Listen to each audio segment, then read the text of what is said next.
नमस्कार मित्रांनो, स्वागत आहे तुमचे माझ्या युट्यूब चॅनलवरती। आज आपण पाहणार आहोत जनरल नॉलेजचे 20 किंवा 25 प्रश्न। ठीक आहे, तर पहिला प्रश्न असा आहे मित्रांनो, दख्खन पठाराची सरासरी उंची किती आहे? किती आहे मित्रांनो? दख्खन पठाराची सरासरी उंची किती आहे मित्रांनो? ऑप्शन क्रमांक सी 600 मीटर आहे। ठीक आहे मित्रांनो, दख्खन पठाराची सरासरी उंची ही 600 मीटर आहे। ठीक आहे मित्रांनो, समजली तुम्हाला? दुसरा प्रश्न पाहूयात मित्रांनो आपण। पश्चिम घाटाची सरासरी उंची किती आहे? मित्रांनो, दुसरा प्रश्न आहे, पश्चिम घाटाची सरासरी उंची किती आहे? किती आहे मित्रांनो? ऑप्शन क्रमांक सी उत्तर आहे 900 मीटर। पश्चिम घाटाची सरासरी ही 900 मीटर सरासरी उंची आहे। ठीक आहे, प्रश्न क्रमांक आपण 3 पाहूयात मित्रांनो। महाराष्ट्रातील सर्वाधिक पर्जन्यमान कोठे होते? कोठे होते मित्रांनो? महाराष्ट्रातील सर्वाधिक पर्जन्यमान कोठे होते? उत्तर आहे सी। कुठलं आहे उत्तर मित्रांनो? सी। ठीक आहे, महाराष्ट्रातील सर्वाधिक पर्जन्यमान हे कोकण मध्ये होते। कुठे होते मित्रांनो? कोकण मध्ये होते। ठीक आहे, प्रश्न क्रमांक 4 पाहूयात। भारतातील प्रमाण वेळ 82.5 अंश पूर्व रेखांशावर आधारित आहे, हे ठिकाण कोणत्या राज्यात आहे? भारतातील प्रमाण वेळ 82.5 अंश पूर्व रेखांशावर आधारित आहे, हे ठिकाण कोणत्या राज्यात आहे मित्रांनो? ऑप्शन क्रमांक बी पश्चिम बंगाल या राज्यात आहे। ठीक आहे मित्रांनो, समजले तुम्हाला? प्रश्न क्रमांक 5 आहे मित्रांनो, अरबी समुद्राला मिळणारी महाराष्ट्रातील सर्वात लांब नदी कोणती? अरबी समुद्राला मिळणारी महाराष्ट्रातील सर्वात लांब नदी कोणती? उत्तर आहे मित्रांनो ए तापी नदी। कोणती आहे?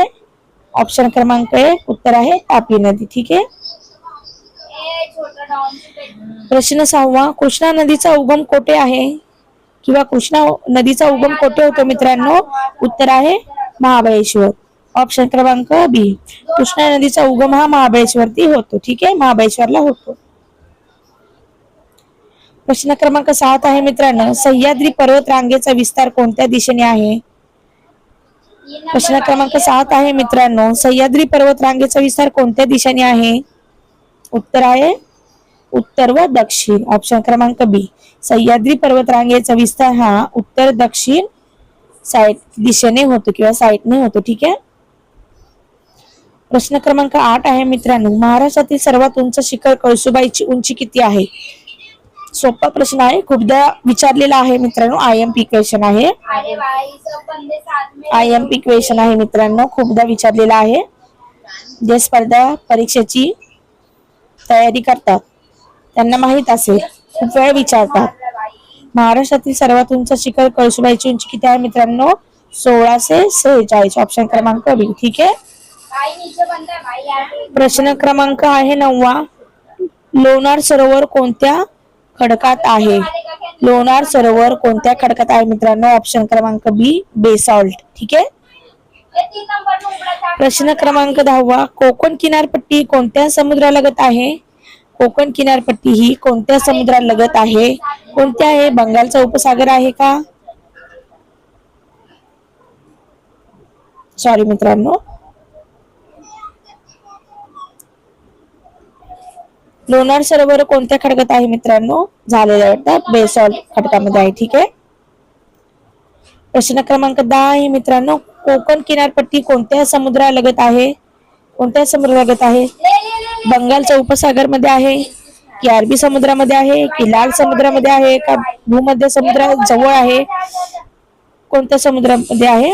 उत्तर आहे अरबी समुद्र। कोकण किनारपट्टी ही अरबी समुद्रालगत आहे। ठीक आहे मित्रांनो, प्रश्न क्रमांक 11 आहे मित्रांनो, महाराष्ट्रातील सर्वात मोठा जिल्हा क्षेत्रफळाने कोणता आहे? कोणता आहे? उत्तर आहे अहमदनगर। महाराष्ट्रातील सर्वात मोठा जिल्हा क्षेत्रफळाने हा अहमदनगर आहे। ठीक आहे मित्रांनो, पुढचा प्रश्न बघूयात। महाराष्ट्रातील सर्वात कमी पर्जन्यमान कोठे होतो किंवा आहे? महाराष्ट्रातील सर्वात कमी पाऊस कोठे पडतो मित्रांनो? मराठवाडा। सगळ्यांना माहित असं, कोकण मध्ये नाही, घाटमाथामध्ये नाही, विदर्भामध्ये पडतो, एवढं नाही पण पडतो। ठीक आहे, पण मराठवाड्यामध्ये खूप कमी पाऊस पडतो। ठीक आहे, प्रश्न क्रमांक 13 आहे मित्रांनो, काळी मातीला आणखी काय म्हणतात? काय म्हणतात सांगा पटकन. काळ्या मातीला काय म्हणतात? ऑप्शन क्रमांक सी उत्तर आहे रेंगूळ माती म्हणतात. काळ्या मातीला रेंगूळ माती म्हणतात. ठीक आहे. प्रश्न क्रमांक 14, कापूस पिकासाठी कोणती माती उपयुक्त आहे?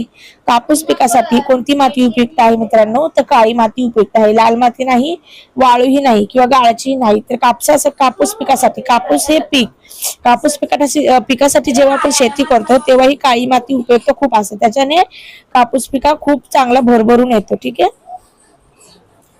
प्रश्न क्रमांक 15 आहे, सातपुडा पर्वतरांग कोणत्या दोन नद्यांमध्ये आहे? सातपुडा पर्वतरांग कोणत्या दोन नद्यांमध्ये आहे? कोणत्या दोन नद्यांमध्ये आहे मित्रांनो? उत्तर आहे ऑप्शन क्रमांक बी तापी नर्मदा. सातपुडा पर्वतरांग ही तापी नर्मदा दोन नद्यांमध्ये आहे. ठीक आहे. प्रश्न क्रमांक 16, महाराष्ट्रातील प्रमुख खनिज कोठे आढळतो? महाराष्ट्रातील प्रमुख खनिज कोळसा कुठे आढळतो? कुठे आढळतो मित्रांनो? कुठे आढळतो?